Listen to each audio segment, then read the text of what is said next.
Boa noite a todos, sejam bem-vindos a mais um Evangelho no Lar. Agradecemos a presença.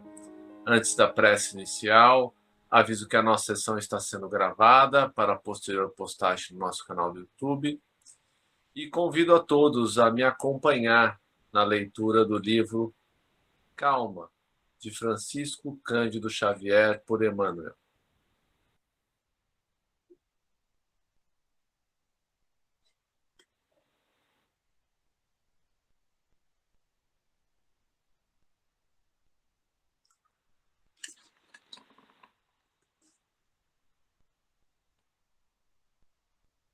Evitando inquietações. Considerando que a inquietação em nós gera inquietação naqueles que nos rodeiam, revisemos, pelo menos de quando em quando, as induções que nos possam impelir à intranquilidade. Recorda que todos nós, os espíritos encarnados ou desencarnados em evolução na Terra, ainda estamos longe da condição de espíritos perfeitos. Quase impossível seguir sem erros na jornada, mas é preciso reconhecer que a divina providência jamais nos sonega recursos para corrigi-los.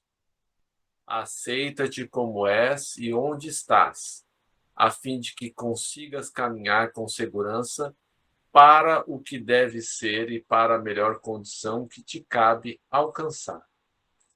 Consulta o passado, por arquivo de informações que te facilite os movimentos em rumo certo, mas não te prendas à lembrança de caráter negativo, porque hoje é o dia de construir o amanhã com o material selecionado de que disponhas no campo da experiência. Libera a capacidade de compreender e perdoar com que o Criador nos dotou a cada um, para que o ressentimento, ante os conflitos de ação e de opinião nas áreas de trabalho em que te vês, não te causem desequilíbrios. Não acredites tanto em doença e cansaço que te impeçam de servir ao próximo, trabalhando um tanto mais. Auxiliar desinteressadamente ao semelhante será sempre a base de qualquer melhoria.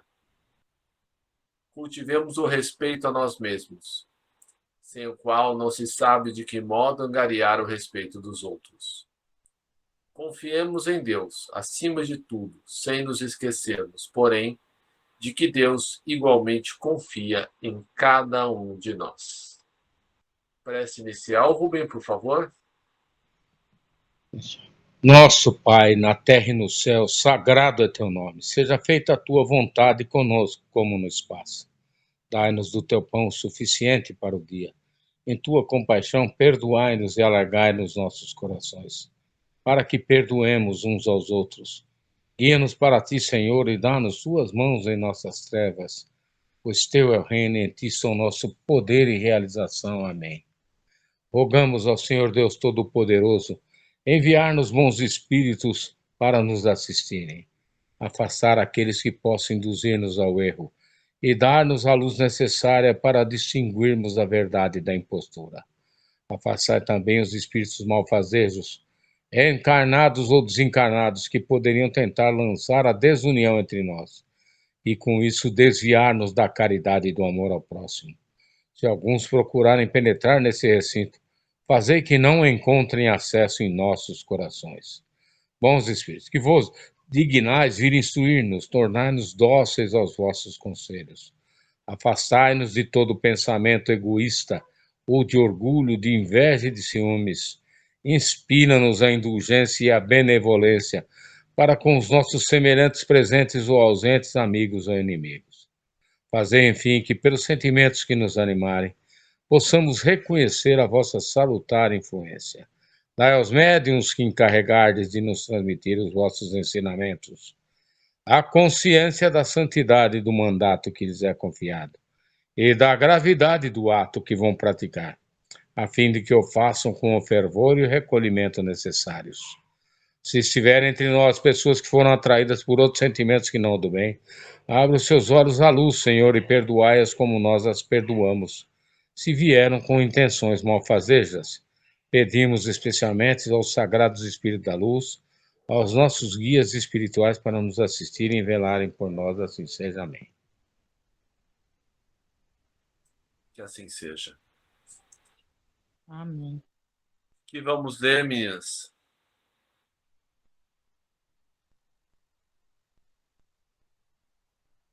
Acho que é eu, né, Rosinho? É o Evangelho, página 222, a verdadeira propriedade.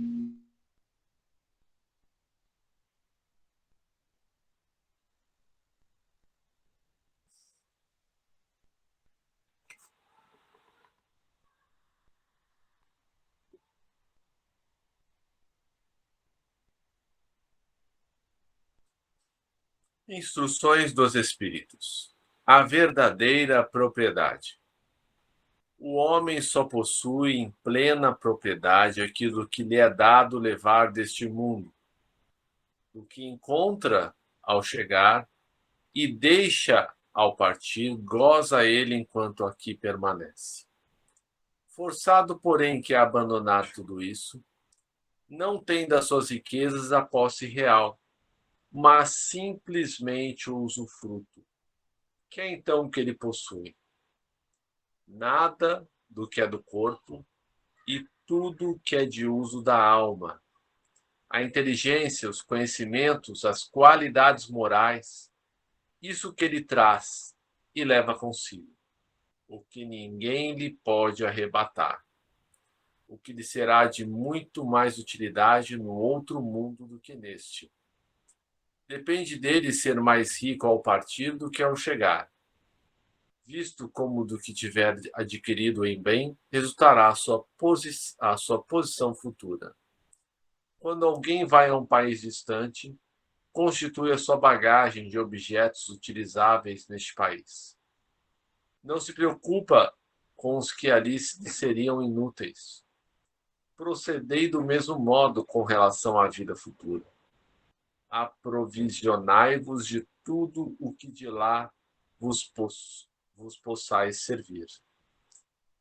Ao viajante que chega a um albergue, bom alojamento é dado se o pode pagar. A outro de parcos recursos, toca o menos agradável. Quanto ao que nada tem de seu, vai dormir numa enxerga. O mesmo sucede ao homem à sua chegada no mundo dos espíritos. Depende dos seus haveres o lugar para onde vá. Não será, todavia, com o seu ouro que ele o pagará. Ninguém lhe perguntará: quanto tinhas na terra? Que posição ocupavas? Eras príncipe ou operário? Perguntar-lhe-ão: que trazes contigo? Não se lhe avaliarão os bens nem os títulos, mas a soma das virtudes que possua. Ora, sob esse aspecto, pode o operário ser mais rico do que o príncipe.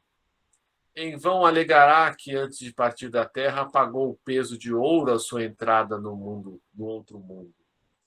Responder-lhe-ão: os lugares aqui não se compram, conquistam-se por meio da prática do bem. Com a moeda terrestre has podido comprar campos, casas, palácios. Aqui tudo se paga com as qualidades da alma. És rico dessas qualidades? Sê bem-vindo e vai para um dos lugares da primeira categoria, onde te esperam todas as venturas. É pobres dela?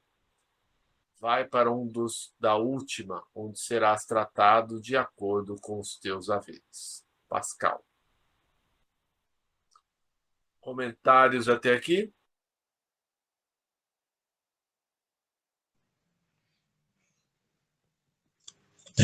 Fred. Como disse o grande poeta libanês, muito do sofrimento é por escolha sua. E é a poção amarga com que o médico dentro de você cura o próprio eu doente.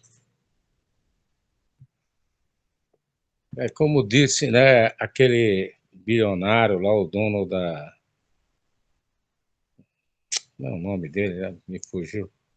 Ele tinha bilhões e bilhões de dólares, mas é que ele não podia pagar para ninguém carregar sua doença. Me esqueci. Steve Jobs. Steve Jobs. O que nós estamos aqui é para cumprirmos com as nossas obrigações, o que nós estabelecemos no mundo espiritual, né? Fazermos o máximo que pudermos, né? Porque a brevidade da vida é inquestionável. E a morte também, né? É algo que ninguém escapa, não é? São coisas da divina providência que talvez nunca nós vamos entender com profundidade, não é? Vamos persistir, seguir em frente e fazermos darmos o nosso melhor, né?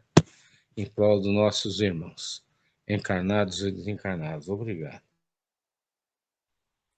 Obrigado, Rubem. Mais alguém gostaria de comentar alguma coisa? Não.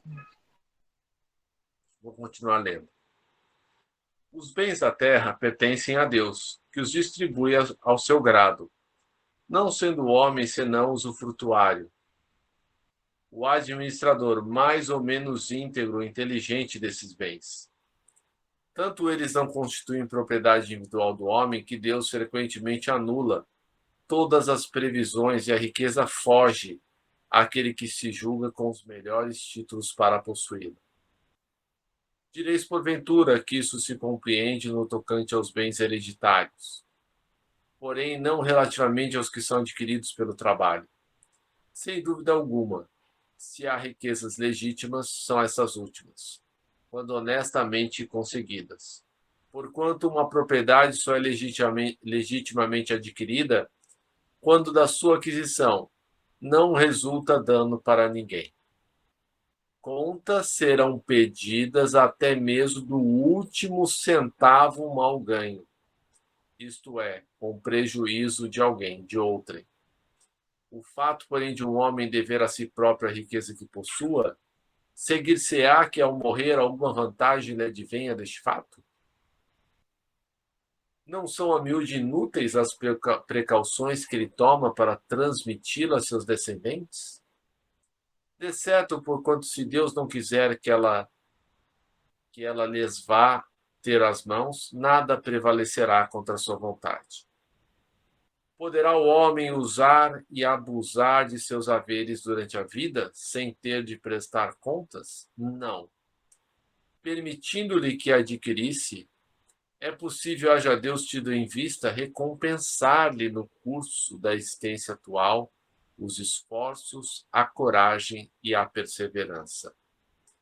Se, porém, somente os utilizou na satisfação dos seus sentidos e do seu orgulho, se tais haveres se lhe tornaram causa de falência, melhor fora não os ter possuído, visto que perde de um lado que ganhou do outro, anulando o mérito de seu trabalho. Quando deixar a terra, Deus lhe dirá que já recebeu a sua recompensa. Comentários? Nós não podemos nos afastar nunca dos 4 pilares do kardecismo, que são cruciais para a boa saúde espiritual, que é o amar a Deus, a si e ao próximo, o perdão das ofensas, a valorização do trabalho, a sublimação dos sentimentos e aprimoramento através da reforma íntima. Se nós não procurarmos seguir esses ensinamentos cruciais, dificilmente nós alcançaremos uma evolução espiritual nesta encarnação. Obrigado. Obrigado, Rubem. Emprego da riqueza. Não podeis servir a Deus e a Mamon. Guardai bem isso em lembrança, vós a quem o amor do ouro domina. Vós que venderis a alma para possuir tesouros, porque eles permitem que vos eleveis acima dos outros homens e vos proporcionam os gozos das paixões. Como me identifico com essa parte? Não podeis servir a Deus e a Mamon. Se, pois, sentis vossa alma dominada pelas cobiças da carne, dai-vos pressa em alijar o jugo que vos oprime. Porquanto Deus justo e severo vos dirá: que fizeste, ecônomo infiel? Dos bens que te confiei? Esse poderoso móvel das boas obras exclusivamente o empregaste na satisfação pessoal. Qual, então, o melhor emprego que se pode dar à riqueza? Antes de responder, estava escutando hoje uma palestra do Haroldo, que eu postei no grupo, que conta que cada um de nós, né, tem assim, um pensamento dominante à cabeça, né? Além aqueles milhares que estão em nossas cabeças, nós temos um que sempre volta à nossa mente, que é o nosso pensamento dominante. No meu caso, eu sempre, durante a minha vida, eu quis muito sucesso material, muito, mas muito mesmo. E a cobiça é ainda um pensamento que me visita bastante. E os obsessores, eles conseguem identificar esses nossos pensamentos dominantes. Então, que são como brasas, que estão sempre acesas, como carvão que queima, mas ali no finalzinho ainda fica aquele vermelhinho, E aí eles vão lá e sopram. Você poderia ganhar mais, divida menos, faça isso, faça aquilo, você merece, você se sacrifica demais por tudo isso. Que mal faria um pouco mais de dinheiro? E aí, a gente vai caindo, nessas urdiduras, nessas armadilhas, Eu gosto de pensar que quando, acho que foi Ulisses, que se amarrou ao mastro do navio, no conto, eu não lembro se é qual conto que era, para que ele não fosse, seduzido pelas sereias, e ele fez com que toda a sua tripulação tampasse os ouvidos, E é mais ou menos isso.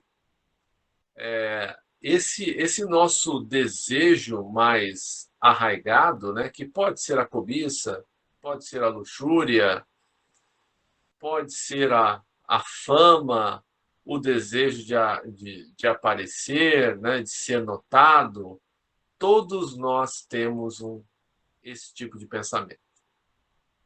Em cada um de nós vai ser diferente. Então, é preciso que nós identifiquemos a nossa maior causa de queda. Para mim, eu sei que é a cobiça, que é o egoísmo. Eu tendo muito mais a pensar em mim mesmo do que nos outros.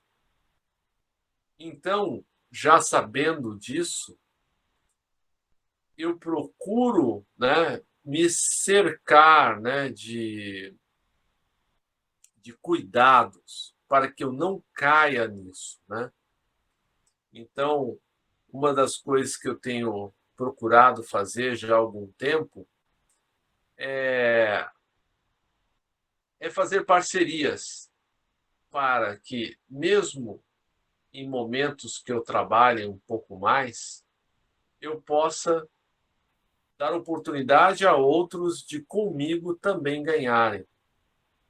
É um duplo exercício. Eu exercito,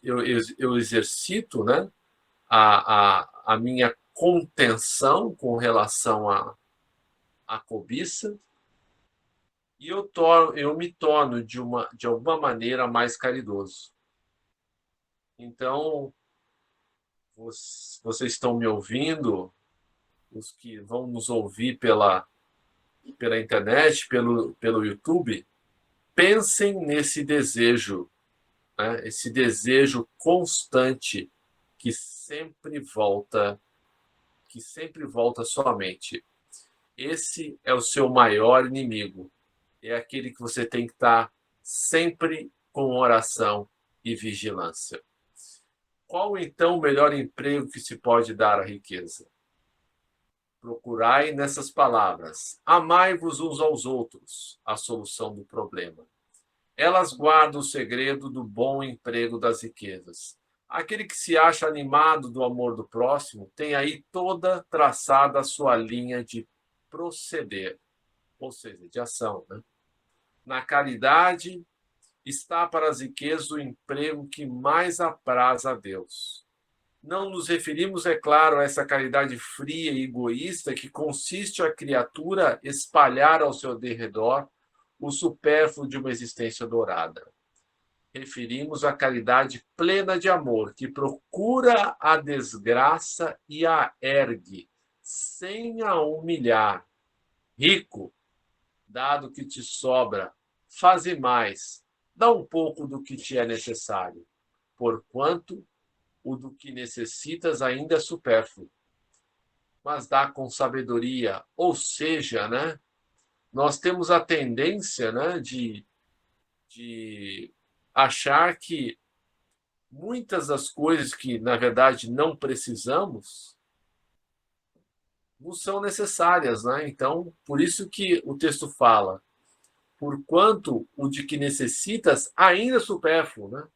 Ou seja, mesmo aquilo que a gente acha que é necessário, ainda já é supérfluo. Mas dá com sabedoria. Não repilas o que se queixa, com receio de que te engane. Vai às origens do mal. Alivia primeiro e em seguida informa-te. E vê se o trabalho, os conselhos, mesmo a afeição, não serão mais eficazes do que a tua esmola.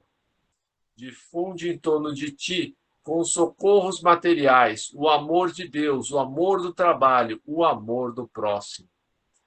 Coloca tuas riquezas sobre uma base que nunca lhes faltará e que te trará grandes lucros, a das boas obras. A riqueza da inteligência deves utilizá-la como a do ouro. Derrama em torno de ti os tesouros da instrução. Derrama sobre teus irmãos os tesouros do teu amor e eles frutificarão. Quando considero a brevidade da vida, dolorosamente me impressiona a incessante preocupação de que é para vós objeto o bem-estar material, ou seja, a nossa vida é um sopro, né?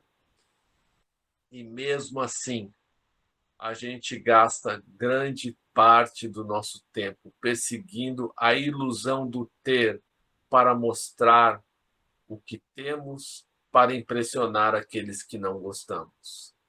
Ao passo que tão pouca importância dais ao vosso aperfeiçoamento, é o que importa para a eternidade. Seria, diante da atividade que desenvolveis, tratar-se de uma questão do mais alto interesse para a humanidade, quando não se trata, na maioria dos casos, senão de vos pordes em condições de satisfazer a necessidades exageradas, a vaidade, ou de vos entregardes a excessos. Que de penas, de amofinações, de tormentos cada um se impõe, né? Qual o preço que pagamos para almejar tudo aquilo que não precisamos?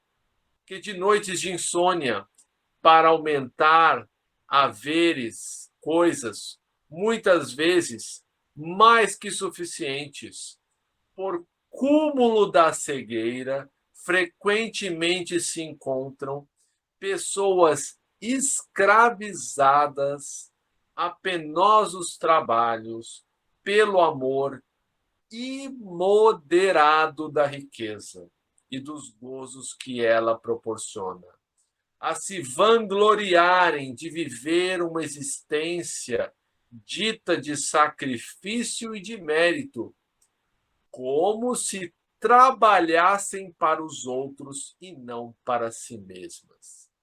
Insensatos! Credes então realmente que vos serão levados em conta os cuidados e os esforços que despendeis, movidos pelo egoísmo, pela cupidez e pelo orgulho, enquanto negligenciais do vosso futuro, bem como dos deveres que a solidariedade fraterna impõe a todos os que gozam das vantagens da vida social? Unicamente no vosso corpo haveis pensado. Seu bem-estar, seus prazeres foram objeto exclusivo da vossa solicitude egoística. Por ele que morre, desprezastes o vosso espírito, que viverá sempre. Por isso mesmo, esse Senhor tão animado e acariciado se tornou o vosso tirano. Ele manda sobre o vosso espírito, que se lhe constitui escravo. Seria essa a finalidade da existência que Deus vos outorgou? E veja, né? Junto à cobiça, né? Quando você quer de qualquer maneira aquilo que por misericórdia divina você foi privado, surge o quê? A inveja, né? O que é inveja? É uma cegueira moral, né? Invidere, né? É aquele que não vê. Então, nós passamos a ver aqueles que têm como seres privilegiados, né? Mas por que eu não posso ter um carro melhor? Por que eu não posso ter uma casa maior? Por que eu não posso ter um conforto financeiro? E aí vai.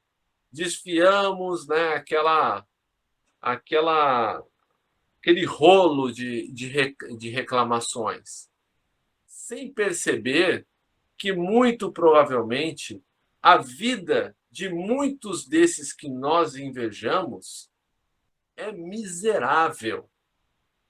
Esses dias, recebi uma comunicação, uma psicografia, de uma mulher muito famosa,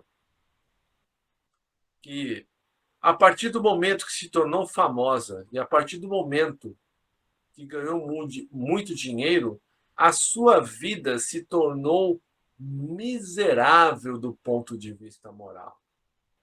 Porque ela se viciou em drogas, a agenda dela era terrivelmente cheia, né? Pressões de todos os lados, e o que aconteceu? Ela não pôde dar atenção à filha. E num dia, essa moça acabou exagerando, né, nas drogas, desencanou, foi para o umbral, e tempos depois o que acontece? A sua filha também desencarna e ambas vão juntas para o umbral. E ela escreve: a fama foi para mim a pior coisa que existiu.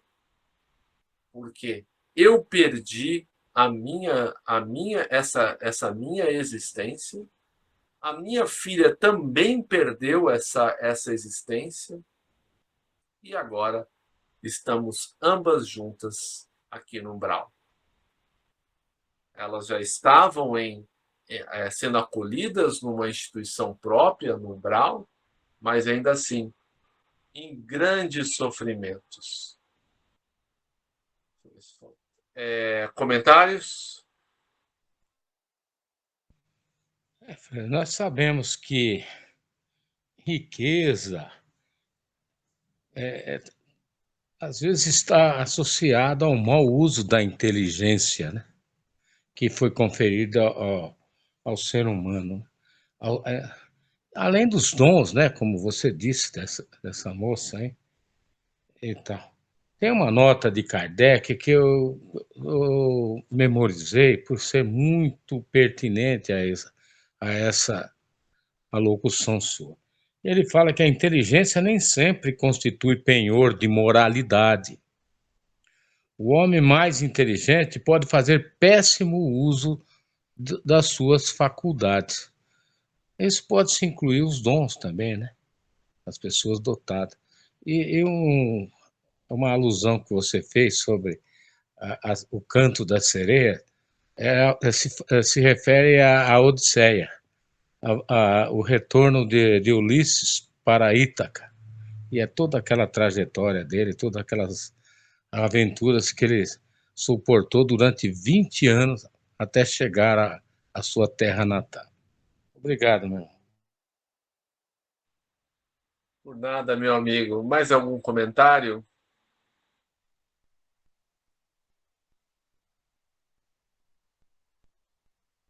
Não, Fred.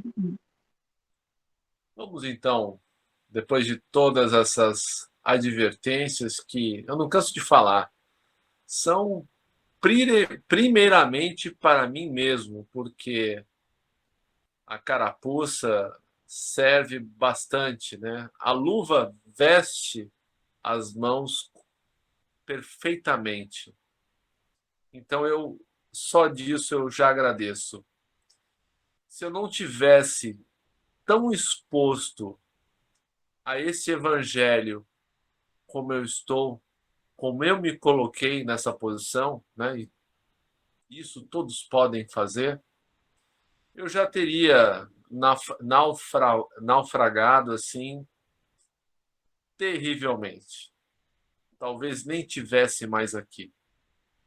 Mas sigamos, agradecendo a Jesus por todas essas benesses que estão ao nosso redor, por termos amigos abnegados, dedicados, que nos vêm às casas para fazer toda a limpeza do ambiente, trazer esses irmãos desencanados que necessitam dessas palavras tanto quanto nós. E assim, como gesto de pequena, pálida retribuição de tudo o que recebemos, vamos vibrar por aqueles que mais precisam. Inicialmente, pelos nossos irmãos desencanados que estão em sofrimento, e dentre estes, aqueles que infelizmente saíram da vida física pela porta do suicídio, como a Verena, a Gabriele, a Juliana, o Elias, o Alain, o Bruno e tantos outros, que neste momento o raio da misericórdia divina possa penetrar os mais profundos e tenebrosos abismos e possa dar amparo, dar alívio para todos esses irmãos em desespero, em sofrimento. Vivemos também pelos nossos irmãos encarnados que estão em dificuldades, principalmente aqueles que estão sendo explorados por inimigos cruéis desencarnados, que estão ali, soprando aos seus ouvidos o canto infeliz da sereia, dizendo: saia dessa vida, você não vale nada, para que viver? Que tanto esses nossos irmãos encarnados, mas principalmente os seus inimigos desencarnados, rotulados de obsessores, possam receber vibrações de paz, de amor, e possam ser convencidos a deixar essas suas tentativas de vingança, pois estes são os mais miseráveis do ponto de vista moral e espiritual. São aqueles que chegam no mundo espiritual e lá permanecem como verdadeiros mendigos da alma, que tudo necessitam. Que eles tenham a compaixão do Cristo e de todos os espíritos bem-aventurados que trabalham em todos esses locais de sofrimento. E que agora possamos vibrar por todos aqueles que nos vêm à mente neste momento.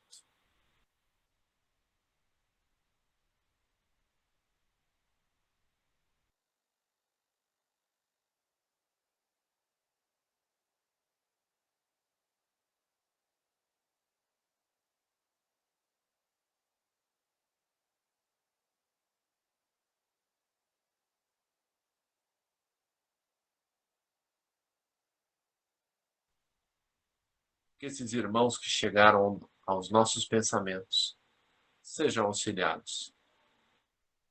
E neste momento, que possamos pedir à providência divina a manifestação das coisas justas de que necessitamos, do amparo moral, espiritual e material que precisamos. Lembrando que devemos pedir com sabedoria, pedindo à divina providência que só nos conceda, ainda que justas, as nossas aspirações que sejam para o nosso bem e daqueles que estão ao nosso redor. Que Deus afaste tudo aquilo que não nos pertence, tudo aquilo que pode nos atrapalhar nesta reencarnação. Pois, segundo Paulo, tudo podemos, mas nem tudo nos convém.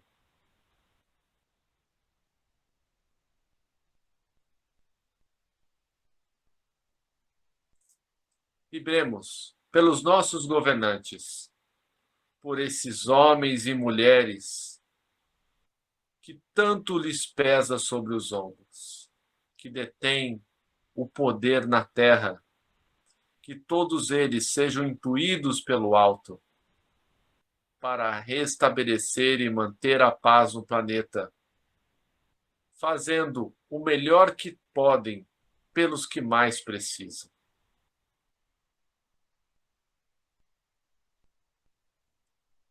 Vibremos também pelos indivíduos que anonimamente fazem a caridade e não são manchetes dos jornais, pelos centros espíritas, templos, igrejas, seitas de quaisquer natureza que professem o bem e a caridade. E, por fim, peçamos a Jesus que nos fortaleça no caminho do bem, para que possamos cumprir com coragem os nossos deveres, onde quer que eles nos levem, adquirindo a bravura da alma que o Evangelho tanto nos fala, estando a caminho do verdadeiro homem de bem, cumprindo assim a nossa pequena parte na construção do reino de regeneração que Jesus nos prometeu, mas que se processa no íntimo de cada um de nós, nos nossos corações, os nossos esforços diários, constantes, para dominar as nossas más inclinações, seja elas quais forem. Que assim seja, graças a Deus. Prece final, Rubem, por favor. Agradecemos aos bons espíritos que vieram comunicar-se conosco. Pedimos que nos ajudem a pôr em prática as instruções que nos deram e façam que cada um de nós, ao sair daqui, seja fortificado na prática do bem e do amor ao próximo. Desejamos igualmente que essas lições sejam proveitosas para os espíritos sofredores, ignorantes ou viciosos, que puderam assistir a essa reunião e para os quais suplicamos a misericórdia de Deus. Uma boa noite a todos, que Jesus nos ampare sempre. Luz, paz, saúde a todos. Amém. Deus abençoe a todos. Boa noite. Boa